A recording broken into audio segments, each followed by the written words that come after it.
Donc au niveau des conséquences, donc ces familles qui se retrouvent dans des situations comme ça, d'impayés ou de précarité et tout, ben, il faut savoir qu'il y a une dégradation très rapide souvent des logements, hein, quand il y a un manque de chauffage, tout ça, et puis ça a des conséquences sur la santé des gens, hein, donc problème, bon, tout ce qu'on peut entendre, d'asthme, etc.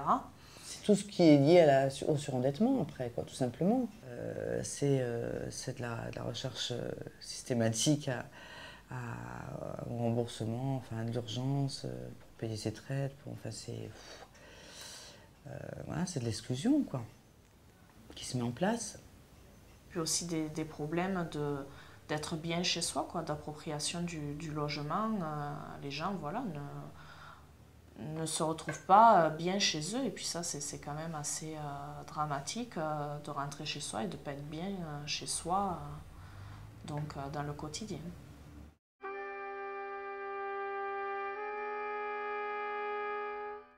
Ponctuellement, aider une famille à payer sa facture, ce n'est pas la solution idéale, loin de là. Il faut vraiment prendre en compte globalement pourquoi, comment on peut s'en sortir et pourquoi on en est là.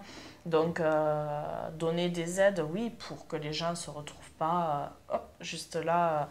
À un moment donné, c'est bien, mais il faut quand même une globalité beaucoup plus importante sur le traitement de ces problèmes et il y a une grosse insuffisance à ce niveau-là. Notre porte d'entrée, ce n'est pas l'aspect environnemental, c'est bien l'aspect surendettement des ménages et budget. Voilà. Donc jusqu'à présent, on avait beaucoup de mal à travailler cette thématique avec nos familles. Le surendettement, on va en parler, c'est difficile, les gens ne viennent pas sur des réunions collectives. Je crois que l'écart se creuse de plus en plus.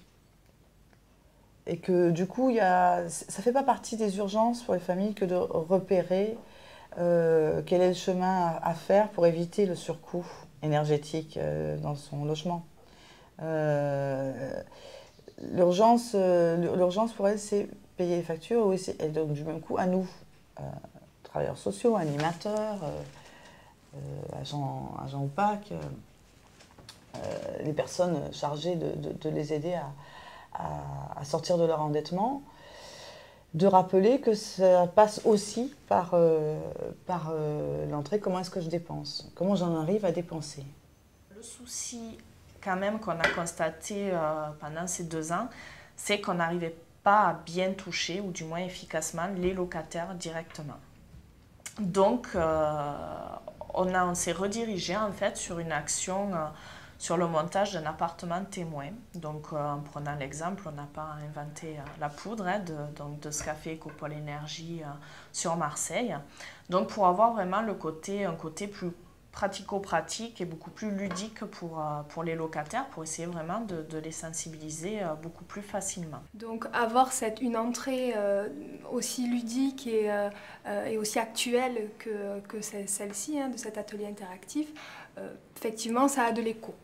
Venir à cet atelier et avoir un autre mode de relation à la locataire permet peut-être, en tout cas c'est un de nos objectifs, de parler des questions d'argent différemment que derrière un bureau autour d'une facture impayée, ce qui est toujours très difficile pour la famille. Souvent, elles viennent quand c'est un peu tard. Là, voilà. Donc, on essaie, nous, d'amener ici les familles que nous connaissons déjà, pour lesquelles il y a un accompagnement, et également d'inciter des familles qui n'ont pas forcément une difficulté avérée, mais à titre de prévention, parce qu'on pense que ça peut être intéressant, effectivement, pour tout le monde, que d'être acteur sur ces questions-là, avec l'aspect aussi qui intéresse beaucoup plus les jeunes, les ados et les pré-ados, de protection de la planète, enfin, avec tout ce qu'on entend, le discours ambiant, etc.